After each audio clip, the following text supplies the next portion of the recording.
Right. Okay. So as always, a nice easy start, nice gentle start, easing yourself into movements. Just remind you of the basics of the posture. Your feet should be hip width apart. Toes pointing forwards as much as possible. A certain amount of turning out is fine, but ideally, toes, knees will point in the same direction as you're facing, and the turning is all in your hips. Trying not to do this with your knees. Let me come close and perhaps see better there. We want to try and avoid this twisting around of our knees. So the turn is very much from your hips and the center of your body. And to begin with, we should really think in terms of our shoulders hardly moving, really. As you warm up and as you get used to the postures and the movements, it goes a little bit further, but never twisting up your back. And we don't need to try to do that. That will just be a natural outcome of sort of practicing and getting used to the postures and the movements.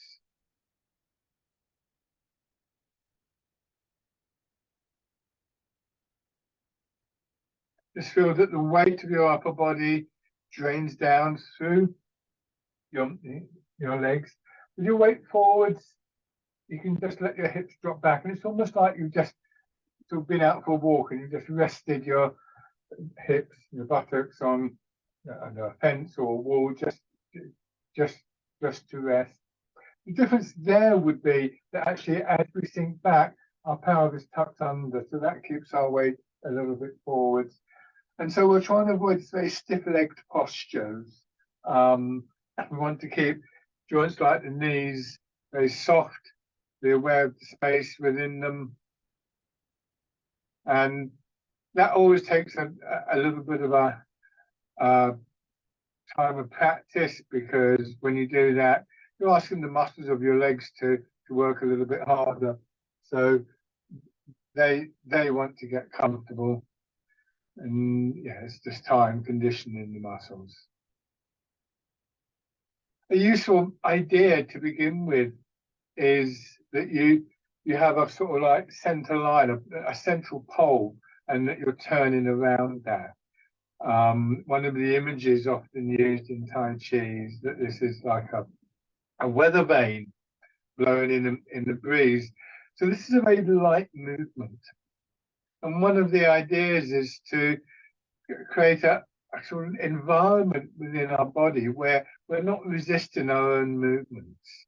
So you can only go so far before you start to get a kind of pulling feeling, like part of your body's fighting against the movement. But in fact, you don't have to turn that much in the center of your body to get a significant amount of movement in your hands and your fingers. The center part of the body, hips to waist, sometimes described as being like the hub of a wheel. If you think about a wheel with spokes radiating out from the hub would hardly have to turn at all. And you'd get a lot more movement at the opposite end of the spoke. So think of it like that, if that's a useful image. So we want to train ourselves to shift some of our attention away from our arms and our hands. They tend to dominate our attention, and they tend to dominate our response to seeing movements. To try and copy a movement, the first thing you'll probably notice is the arms and the hands, and you'll try and copy that. But in all arts like Tai Chi, what's happening in feet, legs, hips, what's happening to your weight and in the center of your body should be seen as being quite definitive.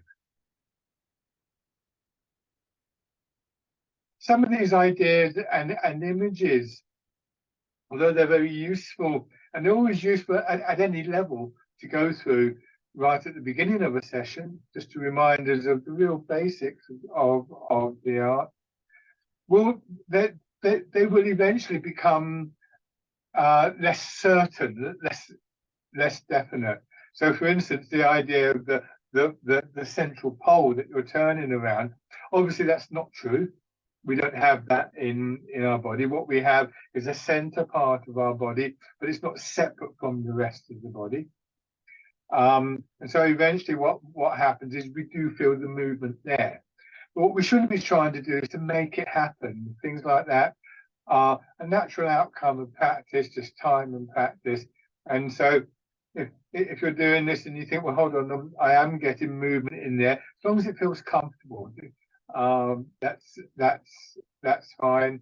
And all the way through your body, a smooth quality of movement, a massaging quality of movement. So if it's that central column, that central area of the body, so somehow you're being massaged on the inside of your body. And these are all things that we want to be aware of within the exercises that we do. And those of you who do forms, same thing. There are things that sort of are just there constantly in the background. I sometimes describe to people, rooting down, the dropping of your weight, the transfer of your weight, and awareness of posture, so on and so forth. All these basics. We want to get them to a point where it's a bit like the noise of a fridge in the kitchen. You've ever been standing in your kitchen, you suddenly think, what was that? Something's changed. And you realize it was the fridge turning off. And you didn't even consciously recognize that it was on. So just as we learn, as we grow up, we learn to be aware of the environment around us. So we learn in arts like Tai Chi to be aware of that inner environment, that inner landscape. And so we become sensitive to changes in that.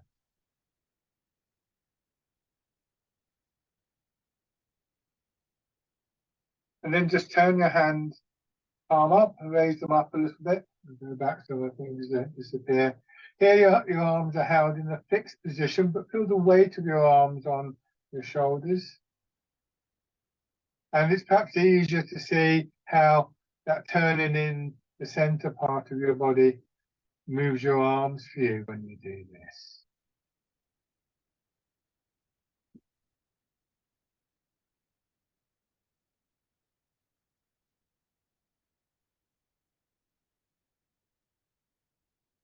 Okay, check out. We're going to change the stance. So turn your left foot out. You can mirror my movements.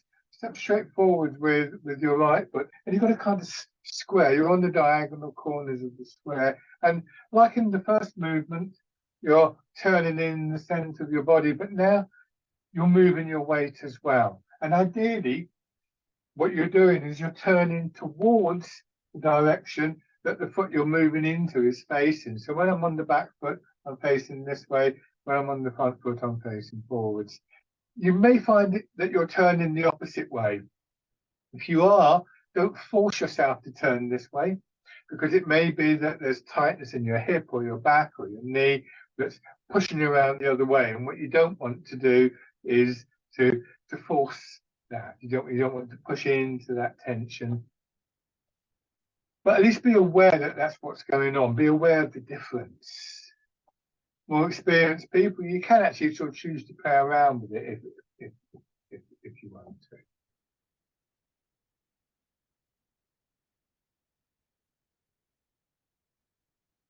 And then on the other side. And this combination of your weight moving and the center of your body turning will be some of the most important ingredients in any of the movements that we do. It's not always easy to see that, but basically what creates the movements is, and what creates the principal energy for our movement is going to be our legs in one way or another. Here, it's the weight moving forwards and backwards, but you'll see in a few moments There's other things that can happen as well. So really what I'm trying to do is just to make you aware of our feet and our legs, to give them a little bit more prominence in our consciousness. And shake out. So back to the parallel stance, and in this stance, again, my weight is forwards in my feet, resting just behind the boards of the feet. That gives me a slight angle forwards, and this causes my hips to drop back. Just be careful that your response to that slight angle forwards isn't to put your shoulders back. It's very common, but again, it's a consequence really of this upper part of our body, shoulders, neck, head, arms and hands, being a kind of primary focus. So when we go to do this, we're changing our awareness as well as our posture. And then go down a little bit further to let your hips drop back a little bit more, and then push up to the first position. Don't lock the knees down. Sinking down.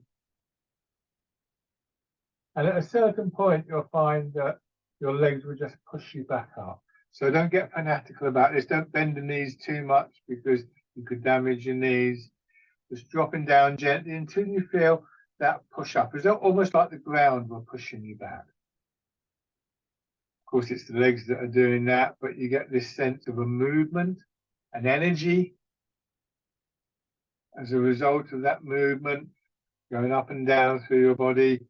It's initiated, as always in Tai Chi, with a yielding to the pull of gravity, allowing gravity to pull your hips down, and then just feeling that response from your body. Sinking down and pushing up. The feeling of expansion building up through your back, your belly, and your chest, like a wave, filling your body from underneath and then draining away again. My arms up my sides, and you can see, without me having to do anything with them, they're moving. And so what we've got is a movement in our legs in response to the pull of gravity working through our body that effectively is moving our arms. You know, giving our arms a sense of energy, if you like to think of it like that.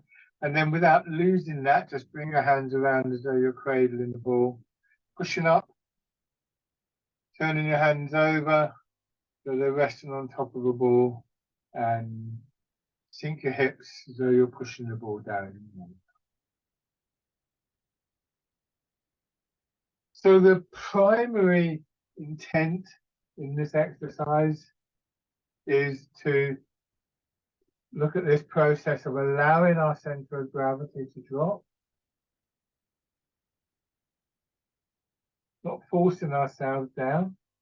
It's literally a drop-in movement. You could imagine your pelvis hanging from your spine, perhaps.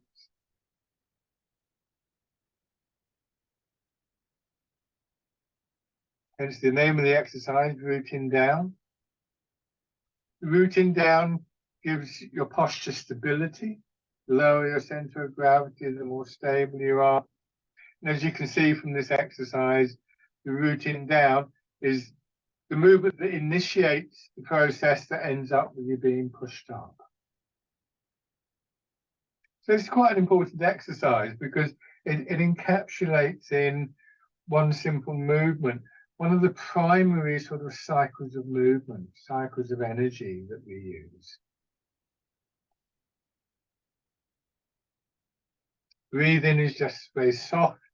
If it helps you to work with a breathing pattern, then the obvious place for most of us to breathe in would be here as the body expands, but you may find that your body's breathing slightly differently, and if it is, that's fine. Just let it carry on in whatever way is comfortable.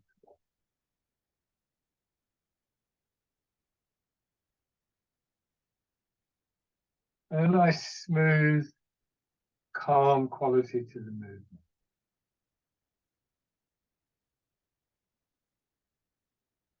Using the same movement, same action in your hips, a few variants on this. First of all, your hands coming out to the sides.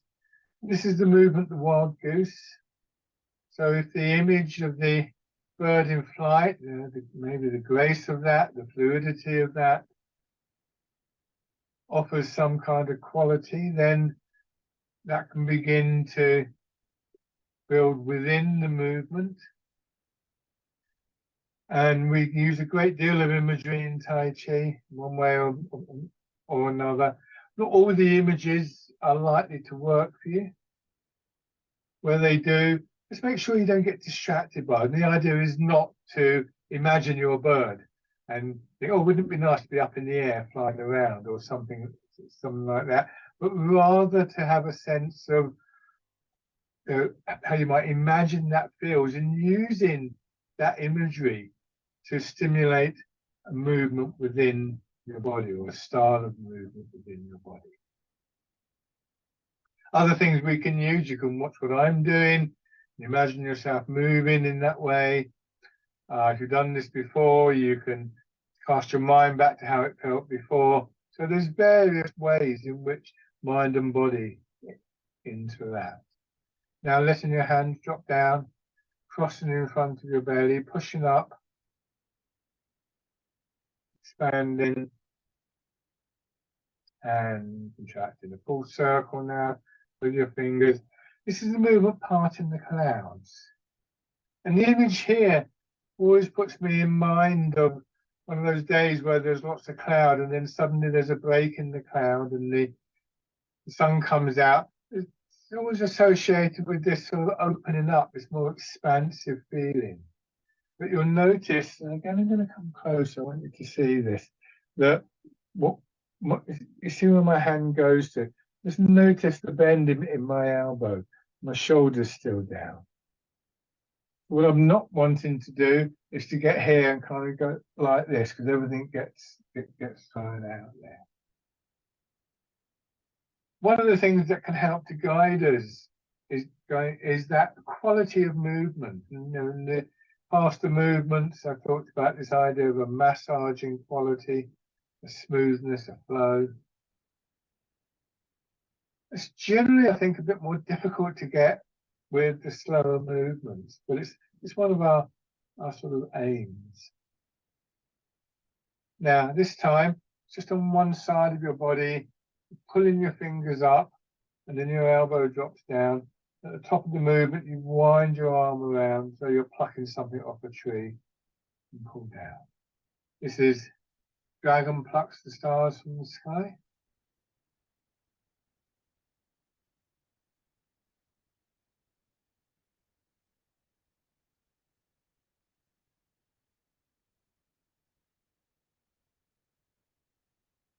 Feel the extension and contraction through the whole of the side of your body.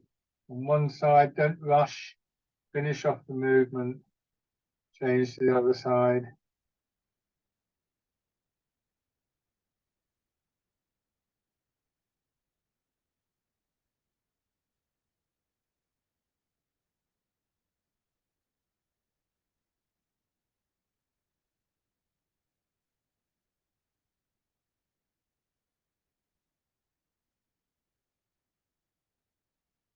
Go at a nice steady pace, not too slowly.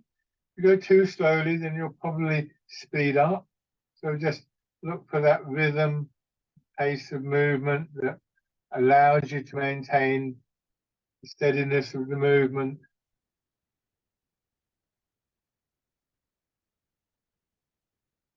Do one more of these on each side.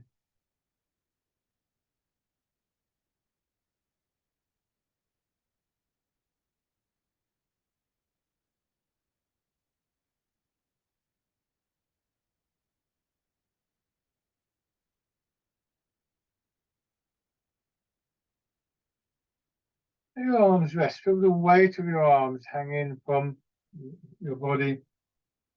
Still in this posture. So the next few movements, we're not going to go up and down in the way that we were. But if you think about it, gravity is still working through your body, we hope. Your body's still responding to that. So whether there's an external movement, there is an internal movement. And we want to try and just pick up on that. So now from here, bring your hands to your sides. Feel the weight of your arms still hanging from your shoulders. Try not to do this, lifting your shoulders up. And then push up till your hands are a little bit above your head, a little bit in front. And you want to feel that the weight of your arms is going down through your arms, through your shoulders, not stiffening your shoulders, down through your side and the back. And then let your hands come down to your sides again. Push out sideways. And again, rest in this position. Once again, your hands more towards the front of your body than towards your back. Not right in front like that, but not pulled back there. So just slightly in front of your shoulder.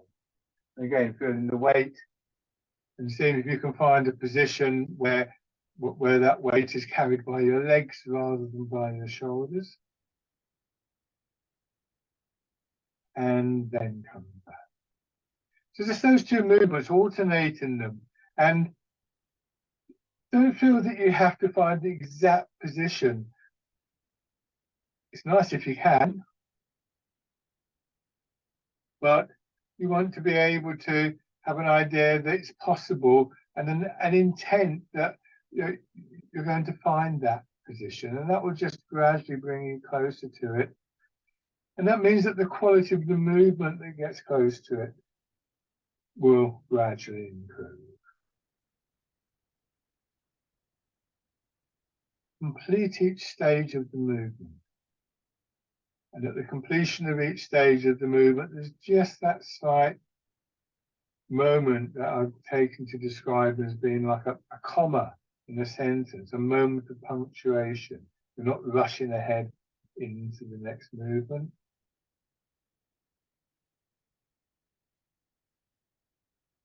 Pushing out, and this time turn a little bit. Turn back, let your hands come in. Push out, and turn. Turn back, push your hands, bring your hands back, and then face in the front and push out. So we have the movement we call pushing in 4 directions. So we start with the push up, facing forwards.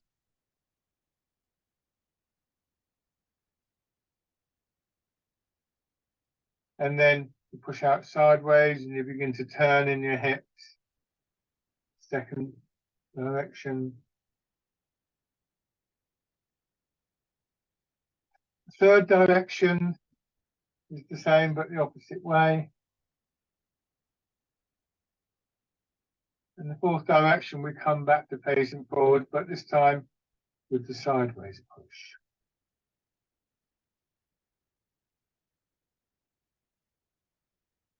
So 1,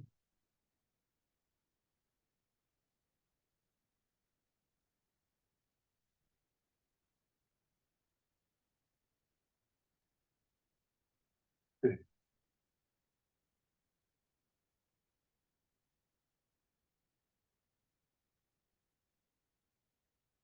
3, feeling the movement starting in your hips, spiraling up through your body. Back. And 4, facing forward.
Let your hands drop down. Push one hand out. Fingers are pulled back slightly. So almost like you're standing beneath the archway of an old church door, just sliding the palm of your hand around the inside of the arch and then bringing it down in front of you, starting again. So it shapes a half circle, opening up the side of your body and your shoulder.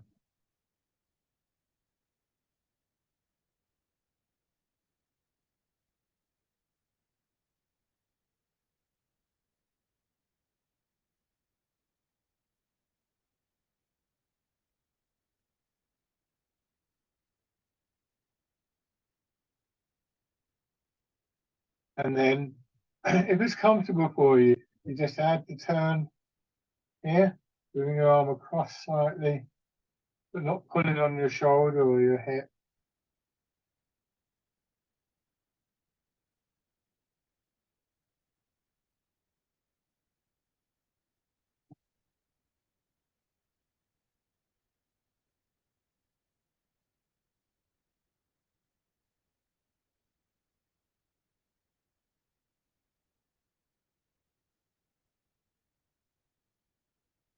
And try that on the other side.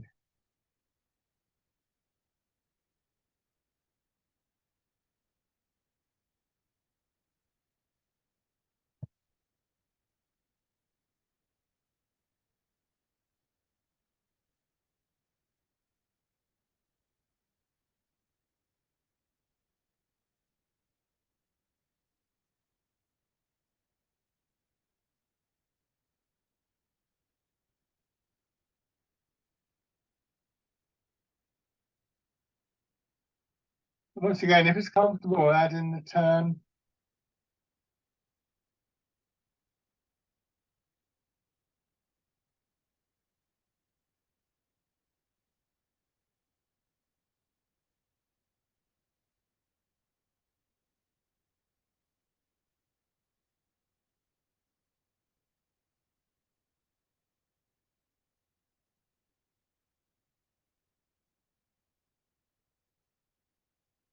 Now, letting your arms rest, just hanging from your shoulders. Go back to this movement. The last two or three movements, last two movements, have used this horizontal rotation, starting in the center of the body. Another plane of rotation would be a vertical rotation. Be very careful here with your knees and with your back. I'll try and do it quite big so you can see what's going on, but don't feel you have to do it to that extent. Just listen to your body, make sure you're comfortable. Hips go back as I go down. That sends my head and shoulders forwards, and then I let my hips drop down a little bit more, and that brings my head up without straining, and I push up. This is the key part of this movement.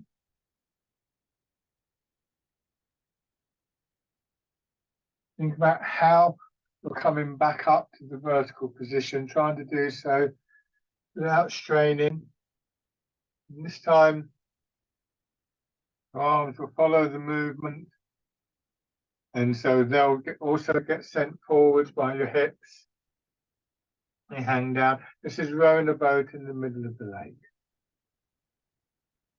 Just be careful to get away from the idea of extending forwards. You don't need to do that. It's your hips going back that create the movement forwards, and your arms in particular, just following that as far as they're comfortable, not straining in your shoulders.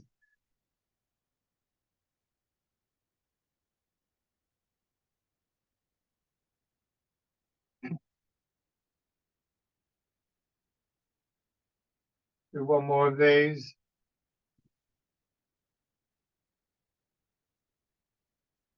And then for the next movement, let your hands rest palm down in front of your belly. And just do this a couple of times, turn in. And we're going to combine the vertical and the horizontal rotation. So you turn, you push your hips back, and that slides your hands forward. You turn, swing your hips across, and then let your hips drop down and turn back. Now you go the opposite way, turn, push back, turn, come back to the upright position. In the back, and turn. So it's here you should have your attention, the tail of your spine. Push back. See how my hips go across. And then down. Polishing the table.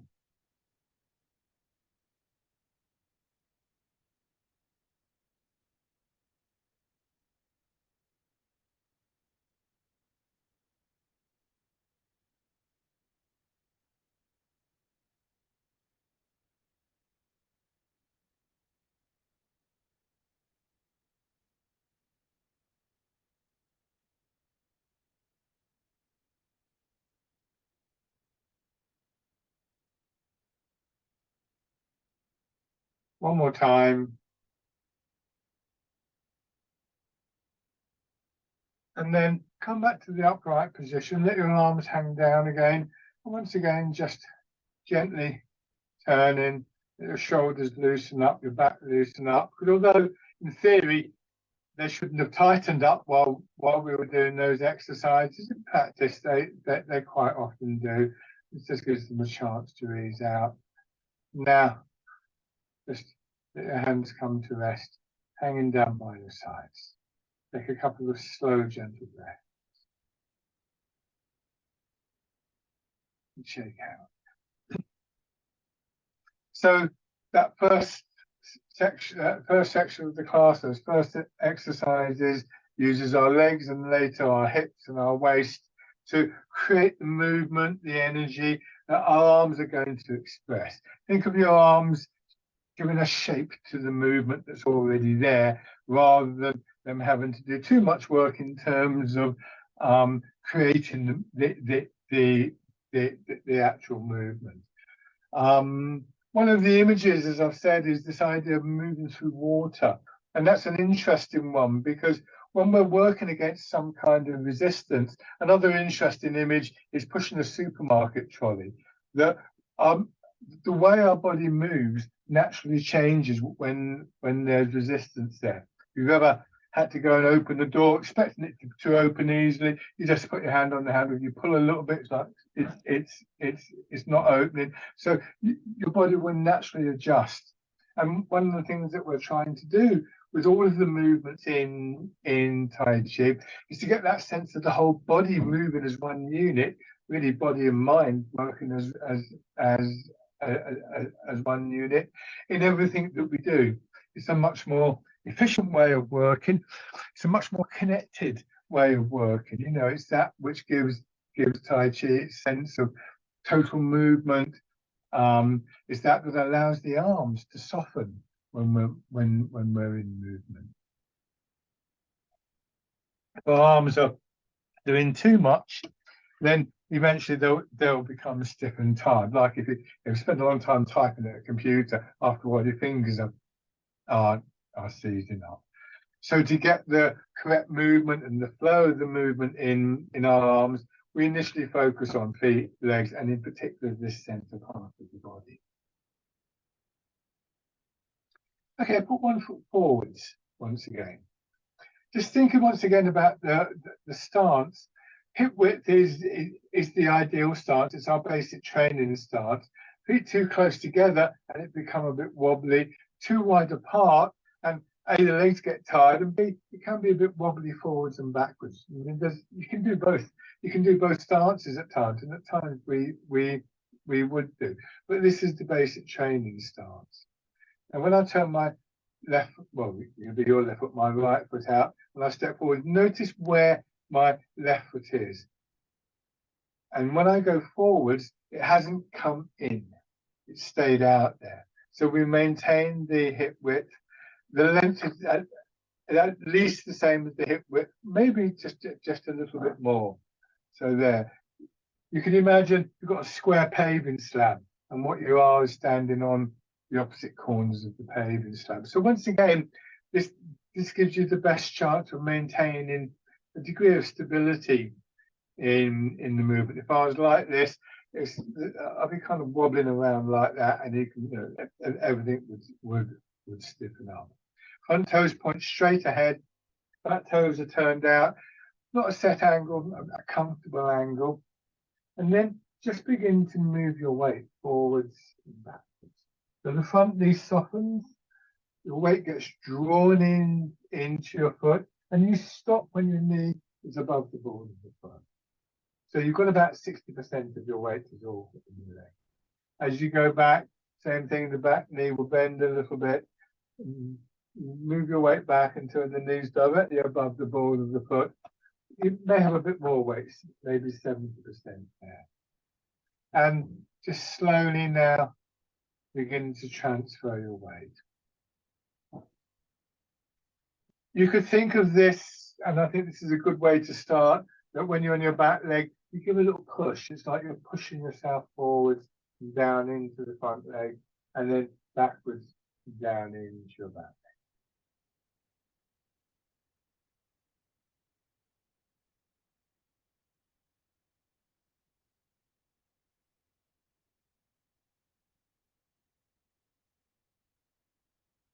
So this is where we get a chance to really get a sense for one of those primary driving powers, one of those primary energies that I was talking about. And I think there's various forms of energy in our body, but thinking about Tai Chi, obviously breathing is an energetic process, as is having breakfast and so on and so forth. But from a point of view, if you like, the mechanics of the movement, the tendency for our weight to sink down. I'm exaggerating now, my knee will go out of line. This gives me that bouncy movement that we had in the parallel stance. But this time, ideally, we don't come up and down. We keep our shoulders and our hips as level as possible. And we direct the movement forwards.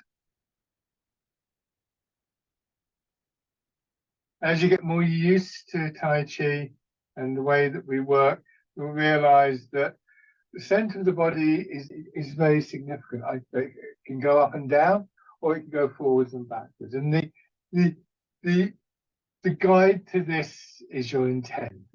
What does the exercise require?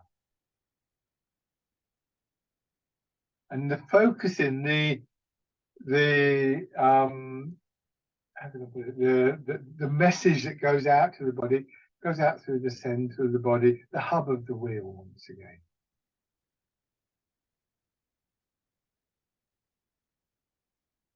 At no point should your knees completely straighten.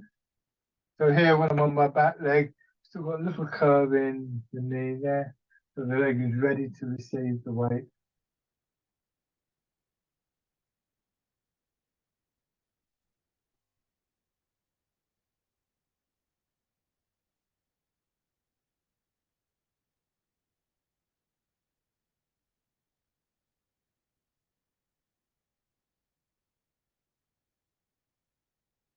So when you go into your back foot this time, just flex your front ankle so your toes come up.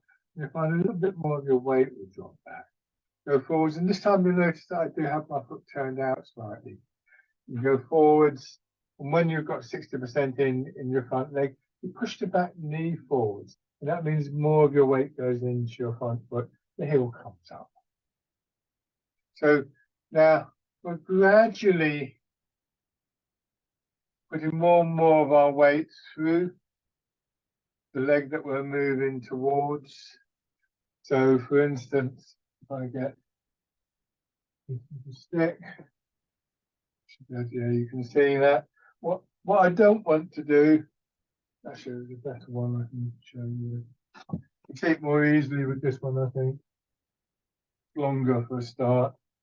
As I move, I talked earlier about that upright stance. And you know, there are no straight lines in your body. So this doesn't really exist, but you can see this. What I'm not doing is this, moving away from that, or that moving away from that.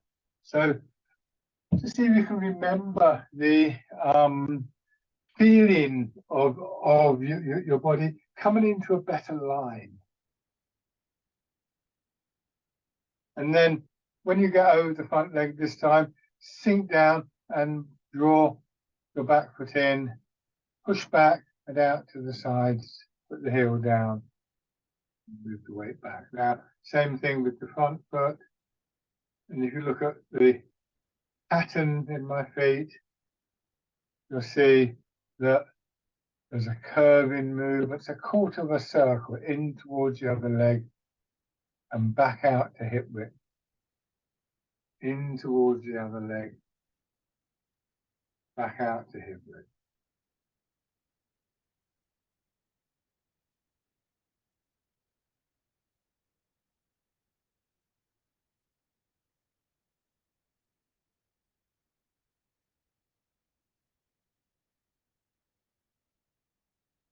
Trying to keep your pelvis level, the shoulders level. It's a shorter than average step, so we're not striding along here. In fact, you might not even want to think of it as a step. I sometimes describe this as your leg extending. You go forwards and then the back leg contracts inwards and extends outwards.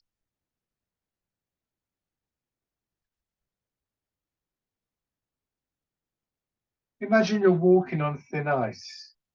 So what you want to do is make sure that you plant the foot down here to test the ice before you commit your weight.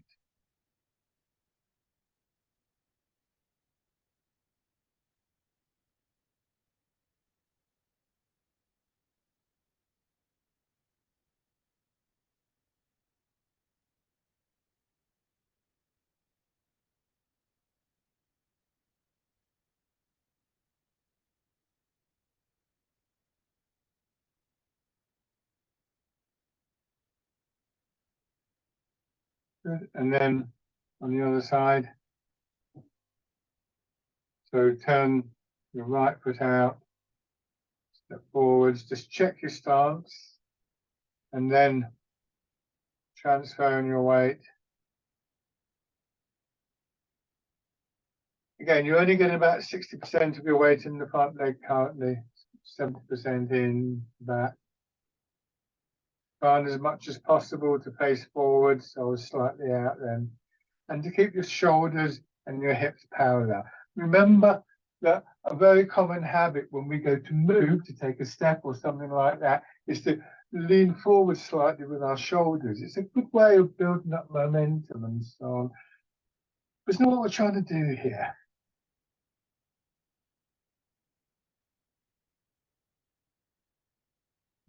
I've got the foot on like that. Then you start to raise your toes and your heel. And what will happen is, say I push my back knee forwards, and if you watch, there's just a slight movement in my upper body as more of my weight goes in.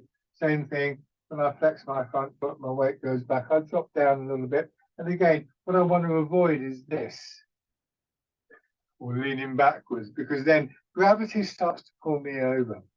And the key thing here in Tai Chi is always going to be that we want to be able to make sure that we're in line with the pull of gravity. We don't want to get into a fight with the pull of gravity. Stepping in.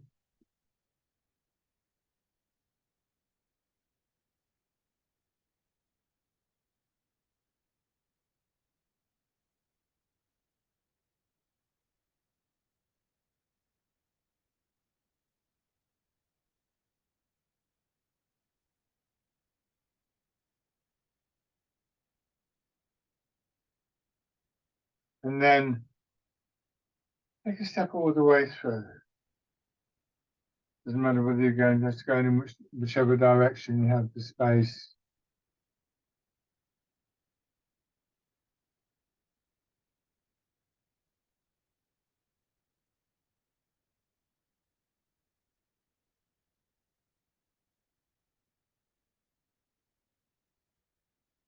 The other way.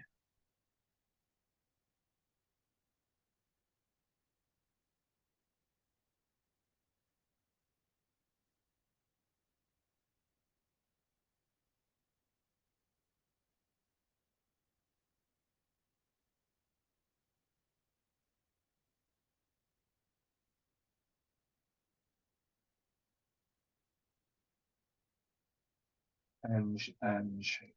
So the walking practice is a good way of working out how we can move, maintaining the root, dropping of our center of gravity, and the alignment with the pull of gravity. These are the essential ingredients in terms of stability. We don't want to get caught up in an idea of having to balance.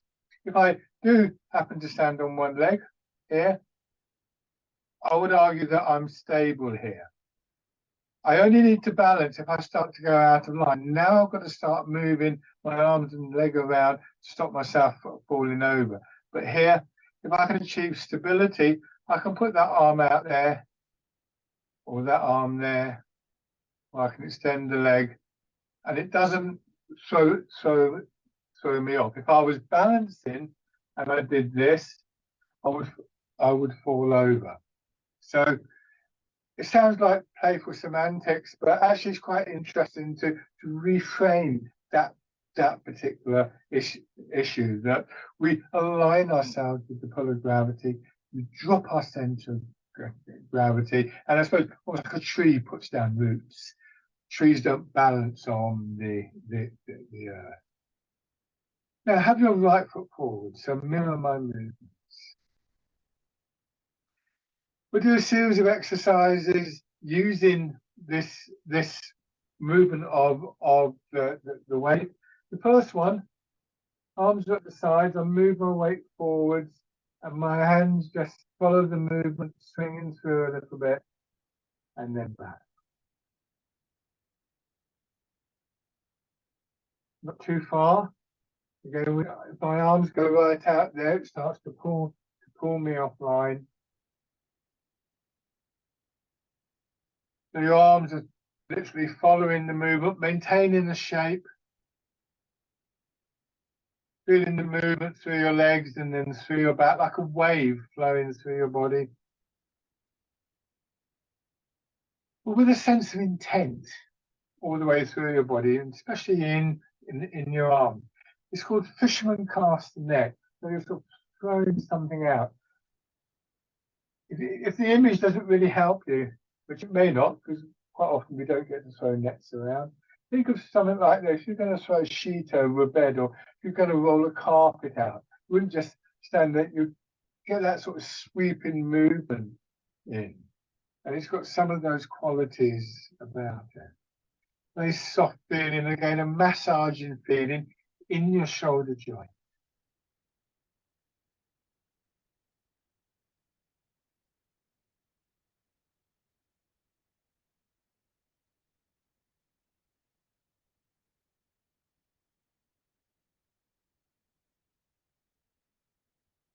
Now, this time, as you come back, you turn in the direction that the back foot is pointing, and you do basically the same thing again. But now, because you're turning, your arms are coming on that diagonal line. It's not this, the weight moves, your body turns, your hands fire.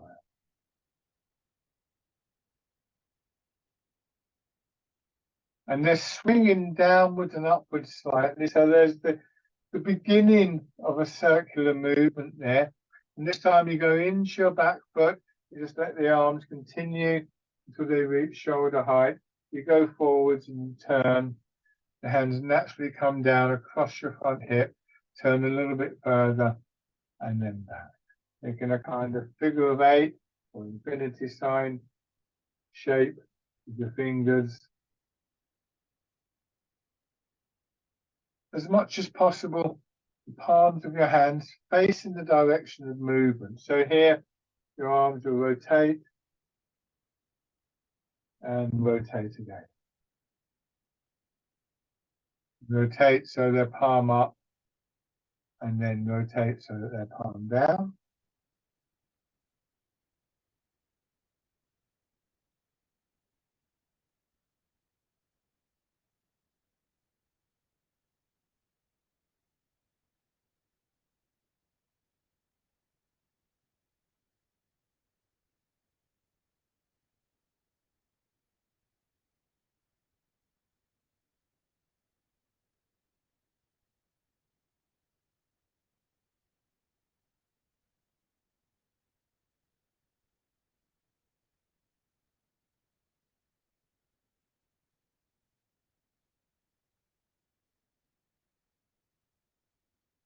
One more going back. Good. There you go. So have your left foot forward, make sure of your stance, hip width, starting in your back foot. And again, fisherman caster neck. You could use this image of moving through water if you like. And if we apply that to this exercise, then the natural thing is to assume that your arms will get held back slightly and then swing through. Just notice whether you're tending to lead with your arms. This is a very common habit. And once again, we've got a lot of emphasis into what's happening in our feet and our legs, the movement of the weight, the center of the body. That's where a lot of our conscious attention and conscious intention rest.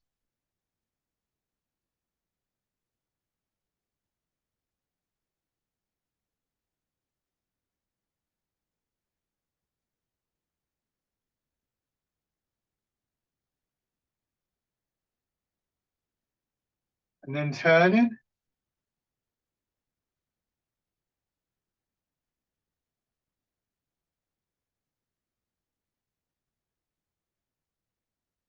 In your arms swing, and then turning, hands palm up, good expansion through one side of your body, and then down.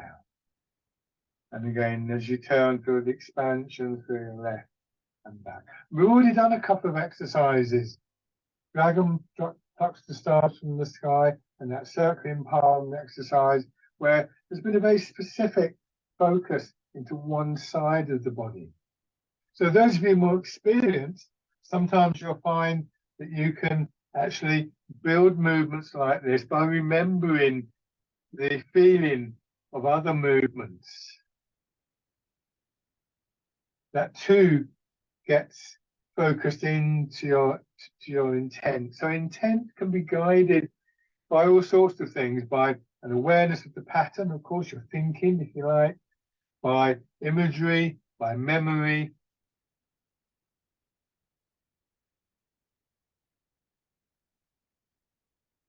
This time, turn your front foot out, go forwards, and as you turn, once again, bring your foot in and step, unless you're going the opposite way, of course, which you're welcome to do, go forwards. Settle into the front foot before you draw your foot in. It's that punctuation moment to check your posture. And just to go like this. It's not a race, it's not a competition.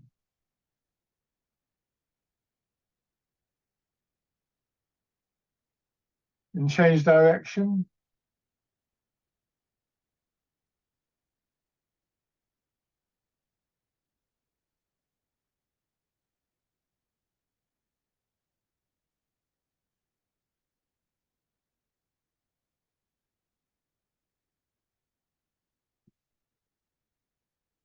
One more after this one, any direction you wish.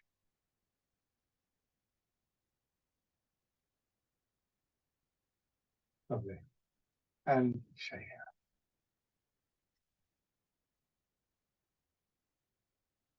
Just rub your hands together.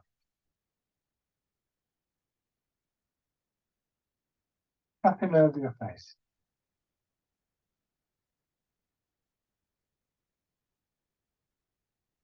And then work up over your head and neck.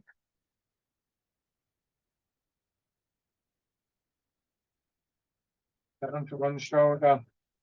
And your arm. The other side. One hand or with both hands around your back. Around your hips. And your legs.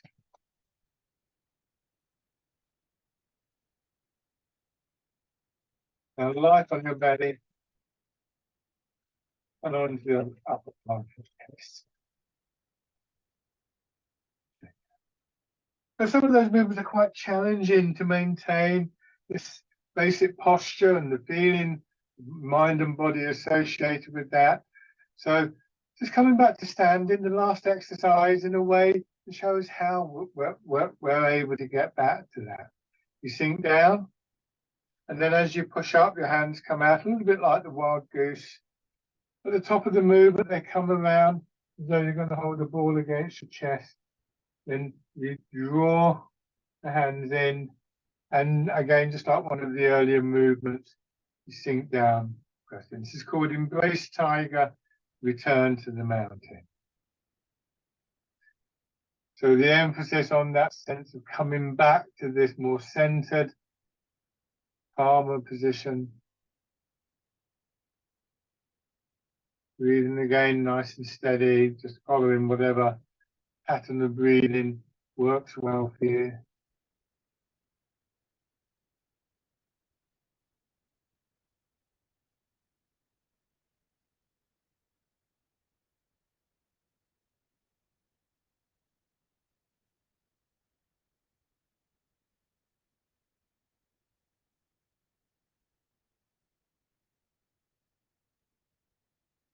One more round.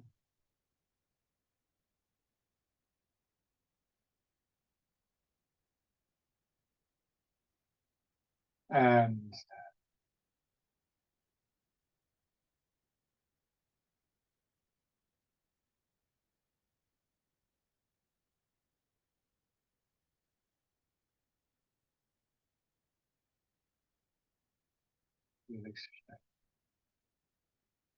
thank you, everybody. So, turn the recording.